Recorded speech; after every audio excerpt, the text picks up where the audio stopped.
Do you want to do the pledge or you want me to do roll to you? We'll do the, begin with the Pledge of Allegiance. I just want to make sure you are ready to roll.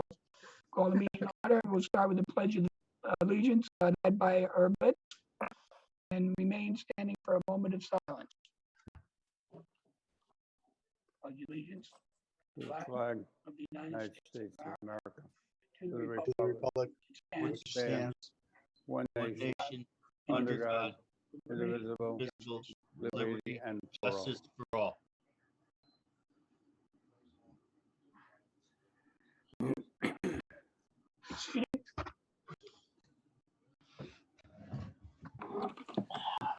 roll call.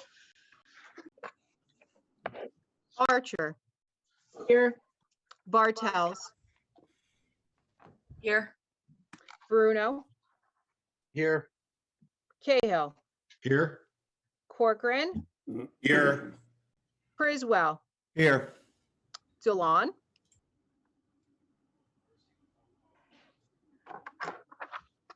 Here. there he is, Donaldson, Fabiano, Here. Gaveris, Present. Green, Present. Haynes, Here. Hepner, Here. Litz, Here. Lopez, Here. Mayo, Parity, Yep. Petite, I'm here. Roberts, Here. Ronk, Here. Uchatel, Here. Walter, Here. and Worrow. Here. There are 22 present and 1 absent. We have a one birthday today for this month, and that's Chris Waguchi.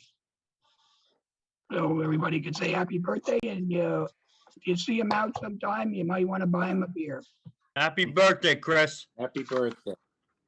Happy birthday, Chris. I entertain a motion to dispense with the reading of the previous minutes. I'll make that motion. Bruno, seconded by I'll second. Hefner. All those in favor? Aye. Any opposed? None? Carried. At the same time, there are various communications on file, including a detailed message for resolution number 95, along with committee reports and annual reports by the controller, memorializing letters, and so on. Make sure you get a chance to read through those if you have not already. Tonight, it's my pleasure to give the privilege of the floor this evening to a long friend of mine and yours, Butch Denner.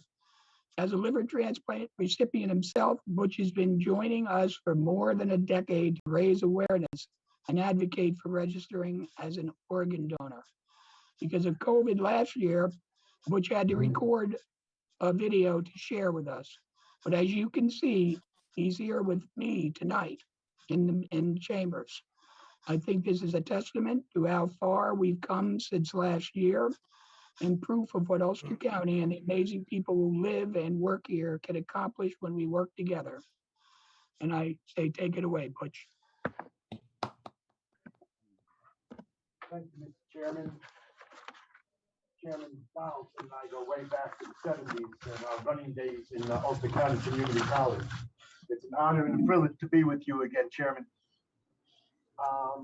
I'd also like to thank Victoria, Pamela, and Jay for their exceptional help and encouragement in getting this done tonight, live as it may be. I'm used to looking out and seeing my friends out there. I still see my friends, but there's just a lot less of them. April is Organ Donation Awareness Month. As some of you know, I'm 15 years post-liver transplant.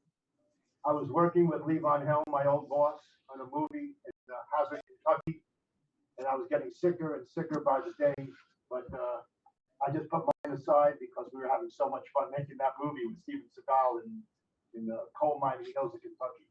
But one night in Seagal's house, I got so sick, I had to go to the emergency room.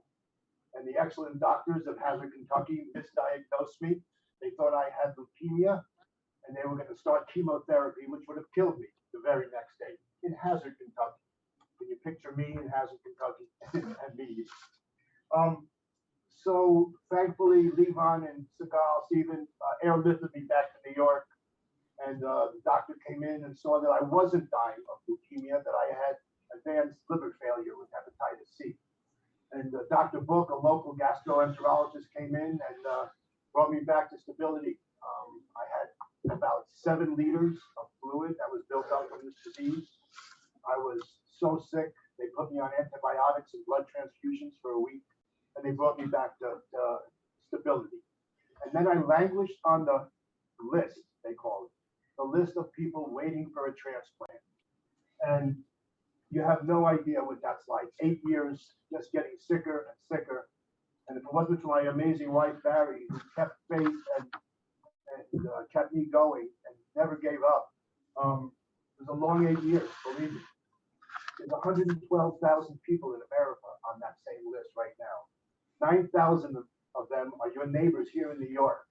Many of us know people waiting for a transplant. It could be a kidney, it could be a liver, it could be a cornea transplant like Mandy Patinkin has, or it could be lungs, it could be a heart, it could be almost anything. There's 112,000 people who are languishing on that list. And if you don't know what it's like to wait every day for a miracle of life, it's really heartbreaking. But thankfully, after 8 years, I got a miracle. My donor, Frank Patera, Frankie, I say his name every day, and I live like he's watching me. Because I live because of his family's generous donation. And there are other donor families who feel that way, that their loved ones live on in the people who've been transplanted with their organs. But here in the COVID era, it's so much more difficult because the hospitals were pretty much closed for elective surgery, even though it's life-saving surgery to get a transplant. And living donors pretty much dried up because nobody wanted to go to the hospitals. But my focus has really shifted from signing up to be an organ donor when you pass away, which you can still do.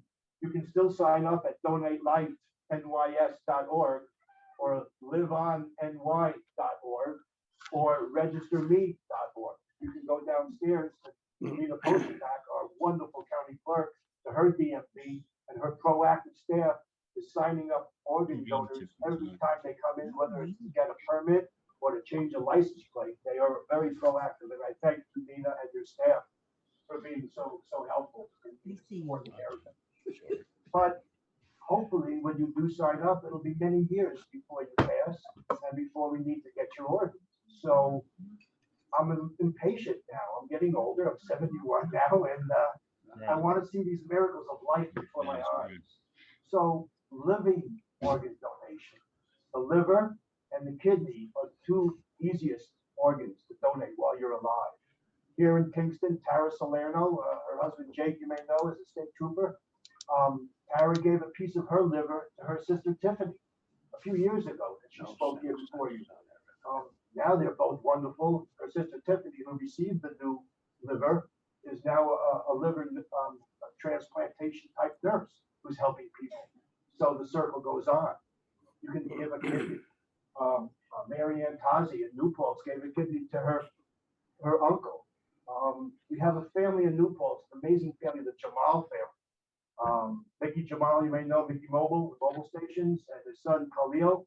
Well, 10 years ago, Khalil gave his father his kidney, and it was part of 5 families circular transplant, where there were 5 families with donors and 5 families with recipients, and there were 10 transactions of the kidneys and all those families. 10 years later, Khalil in the convenient deli and Mickey in New Paltz, they're thriving. Their families, they have children. It's just a beautiful thing. And I have a friend who really brings it all home. I've been speaking here before you all for so many years. I've been telling the stories. I've had people here. And then every time you hear the miracle of life, you just get choked up. My friend Ron Steinman, those of you like me and Dave who lived through the Vietnam era, may remember Ron as a reporter embedded in Vietnam. And he's gone on to write books about the women who served in Vietnam, the heroes that so often the stories don't get told. Ron tells those stories through his television documentaries, his books. He's 86 years old. He's a father, a grandfather, a great-grandfather. He needed a kidney. What are the chances of getting a kidney at 86? Slim and none through the program, the UNOS program, being on the list. 86-year-old people don't get those kidneys. But we put it out on social media. And if you want to read about COVID and transplantation, go on LinkedIn to Ron Steinman and read about his dialysis through the COVID era, year of dialysis. It's such a brutal process, but it keeps them alive. It's really a lifesaver until you can get the transplant. And just this past week, Ron got an anonymous living donor. He got his kidney, and he's recuperating strongly and healthy in New York City. And we say, God bless Ron, and we honor you because you're a living example of how life is so important and so fragile. And whoever your donor and donor family is, we thank them. It's anonymous right now. Hopefully they'll find out. But either way, those donor families are truly angels that walk amongst us. So my friends, you want to do right, you want to give something back, consider helping somebody in your community who's dying, waiting for a transplant. Just call Westchester Medical, speak to the transplantation unit, and they will certainly be talking to you and bringing you in. It's no cost to the donor.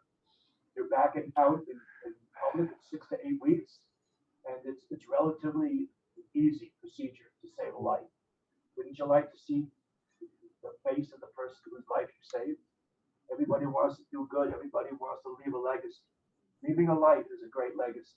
So my friends, you can go to donatelifenewyorkstate.org and sign up. You can go to registerme.org, or you can do it now via Living Donor. Either way, saves lives. Look at me. I built a September 11th memorial in my town. I did some other things. I served in the elections for many years. And I just am overjoyed. A few years ago, my granddaughter was here, and she spoke on organ donation because she wouldn't have known me if it wasn't for Frankie Matera. So I want to say thank you to the chairman for the privilege of speaking before this august body. I have many, many good memories of my friends here through the years. And Jay and Vicky, thank you very much for all your help. And please legislate to us when you get back to your districts. Be a hero. Talk up organ donation. It saves lives. Thank you and God bless. And make something clear too before you go, Butch, everybody, please sign up. It's easy to, when you never know, you might be in a car accident. You may be able to, even though your life may end, you may be able to save a number of people, various transplants. Butchie got me quite a while ago. Normally, if this was if we were in person here, everybody, he would be handing out the forms and everybody would get a form. That's how he got me, and that's how he got a number of other people. The form was there and I'm looking at it and I said, well, how can I not do this? But anyway, I'd like to present a proclamation to Butch, and I'm going to have, before I present the proclamation, I'd like to have the clerk of the legislature just read the first 3 paragraphs of it. Absolutely. Whereas giving life to another by donating an organ or tissue transplant is one of the most selfless human acts that can provide the donor a quiet inner fulfillment in the knowledge that he or she may one day help save a life, bringing joy and hope to another person and their family who depend on the generosity and sacrifice of others. And whereas in Ulster County, 51% of all residents 16 and older have joined the New York State Donor Life Registry, statewide 42%, and nationally 60% of people are registered organ donors. And whereas a person who donates organs can save up to 8 lives, a tissue donor can improve 12 or more lives by restoring eyesight, fight infection in burn patients, and preventing the loss of mobility and disability. And it goes on. And in the end, it says, now therefore, David B. Donaldson, chairman of the legislature, does hereby proclaim the month of April as Ulster County Donor Awareness Thank Month. you, Butch, for coming. Thank you, Dave. Always a pleasure, buddy. Always a pleasure to see you. My honor and my privilege. Thank you very much. Mhm. As I said, Butch and I go back, actually, probably I think it'd be about 1969 or so. Wow. I was 9 years old. Go back quite a ways. I met him in New Paltz. Heidi, you weren't. Before we anywhere. get back to the business at hand, I also want to take a second to let everyone know that April is also National Autism Awareness Month. Since we're not out of the COVID woods yet, the annual Greater Hudson Valley Walk, usually held in April, has been postponed till September. This year's Walk on Wheels is being conducted through an in-person interactive car parade as well as a virtual walk.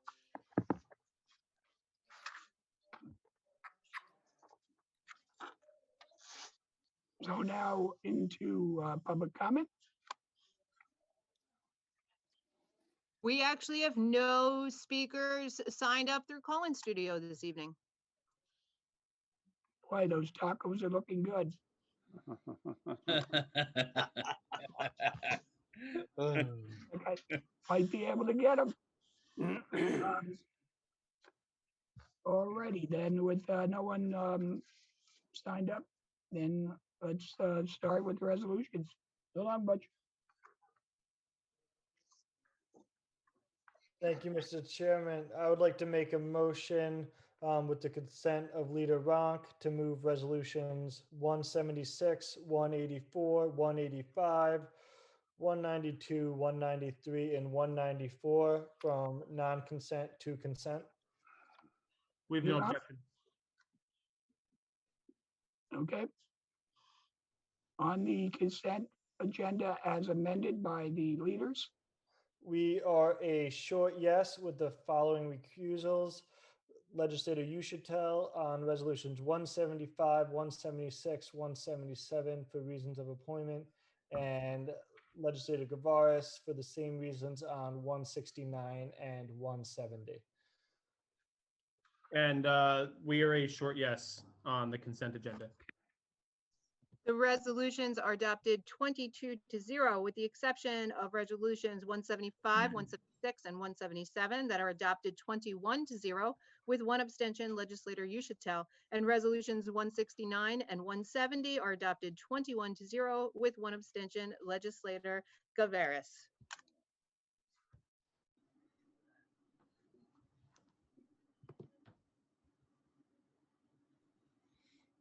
The first resolution in non-consent this evening is Resolution 92, authorizing the chair of the Ulster County Legislature to execute an agreement with Ulster Performing Arts Center for the 2021 appropriation legislature. On the issue, On the issue, we are a short yes. I'd like to speak about it, Mr. Chairman. legislative parity. Yes. I find this, I can't quite figure out the motive for a discharge motion for a seemingly innocuous resolution brought to benefit a multi-million-dollar facility that has nothing to do with the COVID pandemic. The judicial Christian values of clothing the naked, housing the homeless, and feeding the hungry. But I am hearing it has something to do with maybe some distorted definition of fiscal responsibilities. I am going to speak out as loudly as allowed against this resolution, which is subsidizing a $14 million net worth tax exempt business that has been shuttered for over a year. The UPAC building is assessed at $3.3 million and pays no school taxes, no city taxes, no county taxes. They don't pay any sales taxes. As a matter of fact, in the federal 990 form, they don't even contribute to the police and fire in Kingston when they're having a performance. The 990 form also illustrates very interestingly the board of directors and its endowment contributors. The very, very, very definition of success. I'm gonna embellish this a little bit. No, not embellish it, but just a stone's throw from the door of UPAC on Broadway, there's Little Italy, a business opened and closed over the last year. They're assessed at around $700,000 and pay $48,000 in taxes. Just across the creek, there's a DEP building assessed at $3.3 million. They pay over $120,000 in taxes. You can look uptown toward the Scholar Building or downtown toward the phone company building. Something's wrong. What about the beauty shops that are closed? The restaurants, tour guides, people unable to pay their mortgage. The worst part is that these folks in UPAC, the CEO's got to be stone deaf with all the problems out there. For a CEO to be out shilling for a member item is disgraceful in my opinion. Feed the hungry, clothe the naked, and house the homeless. This is a building that houses a theater. You know, as a side note, in December of 2019, because we've had one act, two act dinner theaters in this place up here. I contracted to have a show. We had to pay for the script and the permission to do it and deal with the director and the actresses and actors and the lights and the props. We haven't been able to do it. I suppose I could come in as a sponsor of the arts and ask you if you'd help me pay my electric bill, but you'd throw me out the door. You'd laugh at me. But I'll bet I've done as much for my community as the CEO at UPAC has done. I'm going to say in the end, obviously, I'm going to vote against this because it's just absurd. But it's going to be interesting to me in the end to see who gets invited and who gets invited and why they get invited to the casting party when Cheetah Rivera and Bruce Springsteen show up. Because many are called, but few are chosen. I cannot understand the rationale behind this when there's so many people suffering that we're given money for electric lights. Thank you, Mr. Chairman. Okay. I'd say Fabiano. Thank you, Mr. Chairman.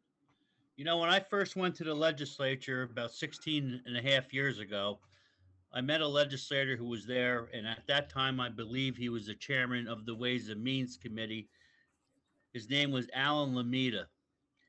And I was unfamiliar with outside agencies' funding. Back in those days, there was quite a bit of it. And a lot of these outside agencies were getting quite a bit of money. So I asked him about it, and he took the time to explain it to me. He said, Dean, I want to tell you, he said, these outside agencies were created to get certain things off the ground. But once they were off the ground and became self-sustainable, they were to be removed. For a long time, I didn't see that happen. So over the years, I came to the conclusion, now, you go to UPAC to see a show, you pay anywhere between $65 and $120 per ticket. It's a business. And for them, maybe not so much now with the pandemic, but prior to the pandemic, they've been a lucrative business. Personally, I think the only outside agencies that we should be funding, especially at this time, is outside agencies like People Place, Ulster County Community Action, Family of Woodstock, where there's a direct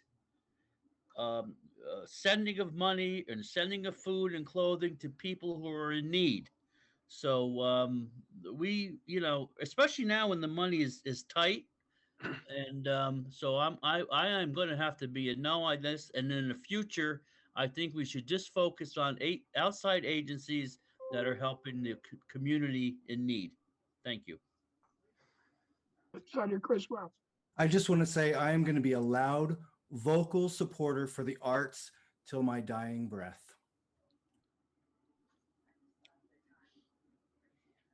Anyone else? Let's say to Gavaris. Can I ask for a long roll? No problem? No one else? Legislator Gabarras has for a long roll. Madam Clerk?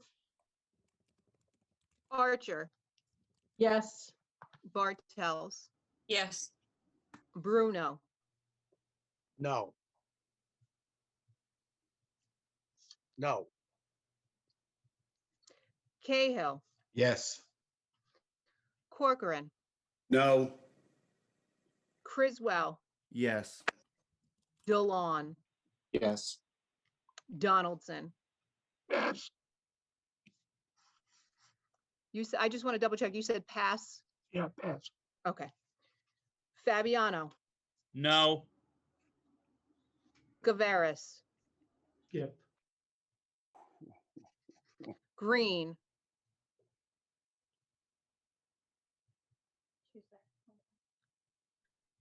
Yes. Haynes, No. Hepner, Yes. Litz, No. Lopez, No.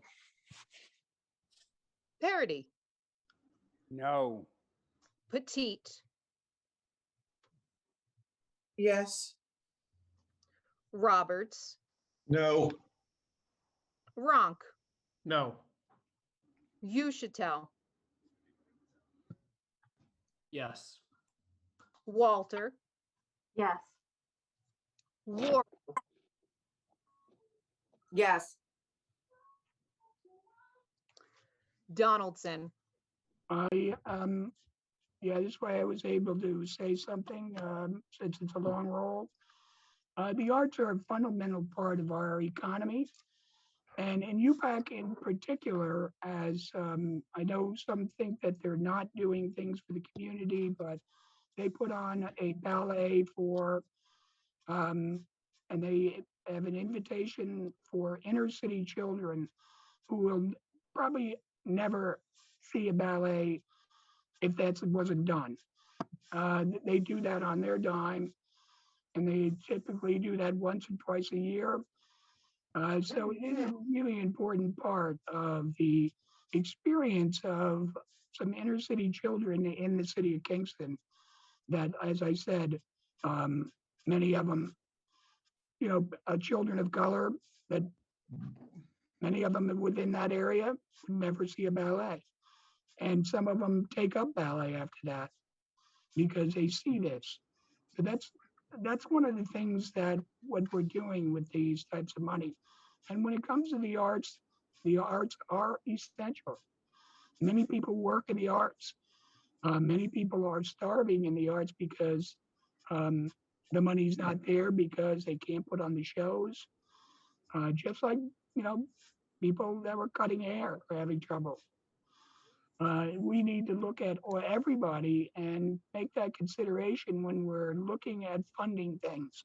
When we fund the arts, it's unbelievable what that money goes to when you take a look at it. I've been to a couple of the presentations, and what the people that are so grateful of getting small grants, as they, in other words, for instance, the percussion group in Kingston got a small grant from the Mid Hudson Arts that we fund.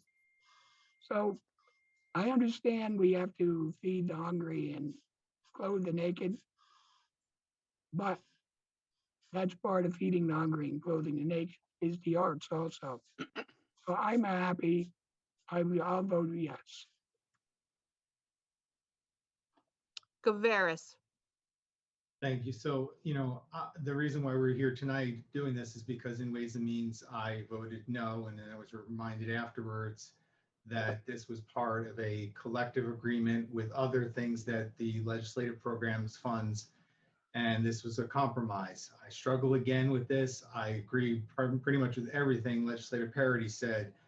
I have a very hard time with voting yes for this, but because we did agree as a package with everything else that got approved with things that I felt that were more important, I guess I have to vote yes, but I'm very, very uneasy about this. It's one of the hardest ones that I'm going to vote yes for that I really do not stand by. So I will be a yes, unfortunately. The resolution is adopted 13-9. Resolution 97 was postponed in Ways and Means. Resolution 153, appointing members to the Periodic Compensation Review Committee.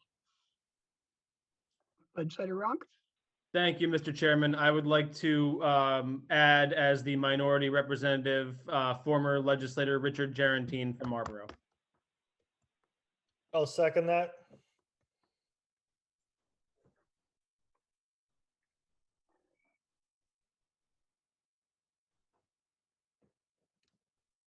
And on the amendment, I think. so I'm sorry, I got lost in my jubilation here. On the amendment, On the amendment, we're a short yes. On the amendment, we're a very emphatic short yes to bring our favorite friend, Richard Gerantine, back to legislative business. and I'd The have to say amendment- this is a wonderful thing here. I'm really happy about that. You'll make a wonderful choice, just as our choice, Kathy Meme, is equally. And my understanding is they will work very well together. So on the resolution, On the resolution. Mr. for the Chairman, may I meeting, They just say a couple Legislator words. Ronk, Thank you. I'd be remiss if I didn't talk about both of the individuals. You know, Richard Gerantine, a long-serving member of the legislature until last year, when Jeanette left us. I believe he became the longest-serving legislator. You know, I'm very excited that he's agreed to join the commission, but I'm equally excited about Kathy Meme joining the commission. You know, a former clerk of the legislature. Commissioner of the Board of Elections. You know, she's got all the tools to, be successful on the compensation committee. And Mr. Chairman, you and I were talking just earlier today about this being quite possibly the best constituted periodic compensation review committee we've had. So, bully to you folks in favor of Kathy Meme. Oh, Jimmy, you froze. he froze.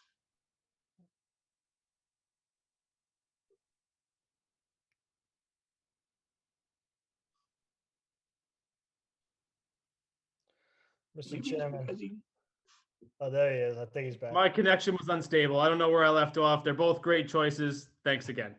All right, on the resolution, do we? And for all the reasons so well stated by both of you, we are a short yes. And we're a short yes as well. The motion is adopted 22-0, and the resolution is adopted as amended 22-0. Resolutions 176, 184, and 185 were moved to consent. That brings us to Resolution 187, authorizing the purchase of highway and bridge equipment for construction and maintenance purposes for the County of Ulster, New York, at a maximum estimated cost of $2,585,000 and authorizing the issuance of $2,585,000 bonds of said county to pay the cost thereof. Archer, Yes. Bartels, Yes. Bruno, Yes. Cahill, Yes. Corcoran, Yes. Criswell, Yes. DeLon, Yes. Donaldson, Yes, Fabiano, Yes. Gaveras, Yes. Green, Yes. Haynes, Yes. Hefner, Yes. Litz, Yes. Lopez, Yes. Parity, Yep. Petite, Yes. Roberts, Yes. Ronk, Yes. Ushatel, Yes. Walter, Yes. and Worrow. Yes. The resolution is adopted 22-0.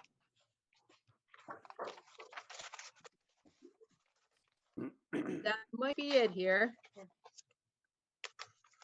Yep, that's it. The late resolutions removed. delayed resolutions were moved into consent, right? Yes, sir. All right, so before I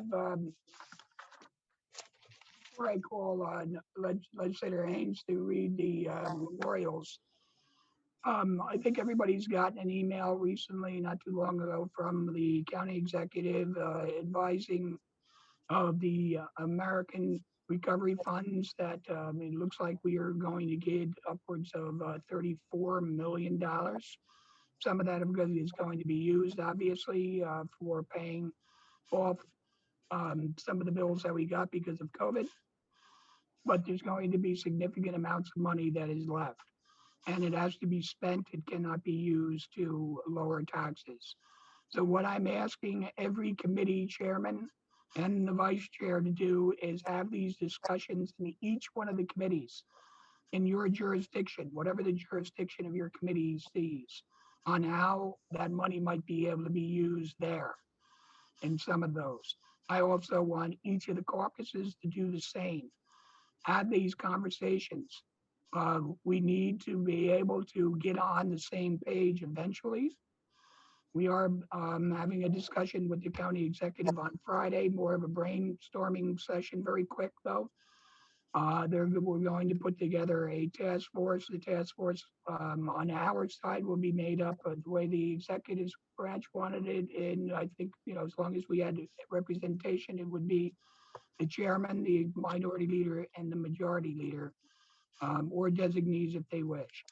But the point is, every one of you will have a say, and I want that discussion being taken in the committees. I really want a very healthy discussion on where the monies might be used very effectively and do something that will last for a very long time. So we know we have some items that we're thinking about, of course, but there are other items that we may not be thinking about.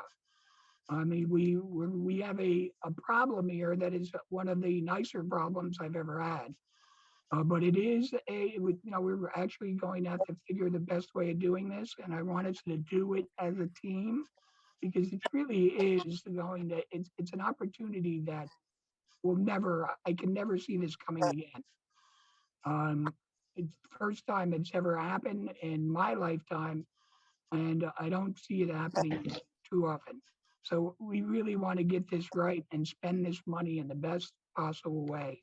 As I said, each of the committees, please bring this up, have a discussion with it, however you wish to go with that. But I really, and come back, make sure that the task force will make sure that you're tied into them, the task force members.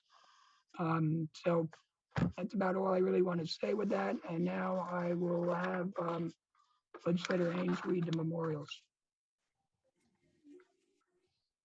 Daniel P. Lindworth, Cottikill, Joseph D. Pesavento, Marlborough, John F. Bruning, Rosendale, Thomas T. Jones, Saugerties, Ralph Gonier, Bearsville, Douglas T. Rockwell, Pine Bush, Carol W. Suda, Hurley, Francis Riccio, Glasgow, Philip A. Overbra, Manchester, Connecticut, Joyce M. Coleras, Palinville, Vera M. Wagger, Catskill, Buddy F. Campbell, Saugerties, Heinrich A. Holzenhauer, Saugerties, Dorothy Dottie Maines, Ulster Park, John D. Finger, Saugerties, Dr. Martin E. Cantor, New Paltz, George F. Barley, Marlborough, Eugene D. Petrusky, Kingston, Anita L. Wetzel, Rosendale, Luis A. Henry, Pine Bush, Christopher Sam Pierce, Pompano Beach, Florida, Viola Tweeddale, Hurley, John F. Rosett, Shandaken, Rita M. Hancock, Woodstock, Lillian A. Block, Saugerties, Scott W. Hunter, Jacksonville, Florida, Caroline B. Aherns, Mount Marion. Does anyone else have anyone to add?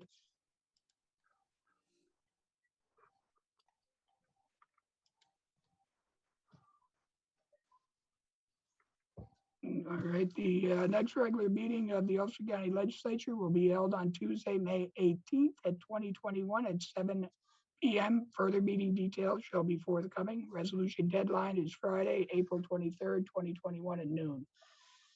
I entertain a motion to adjourn. Mr. Chairman, I'll make a motion for adjournment. Legislator Litz, I'll second it. Legislator Bruno. All those in favor? Aye. Aye. Any opposed? Sure, none of you want to stay? Okay. Adjourned. Have a Take nice care. evening. Everybody be safe, stay healthy. Thank you, Good Mr. night. Thank you.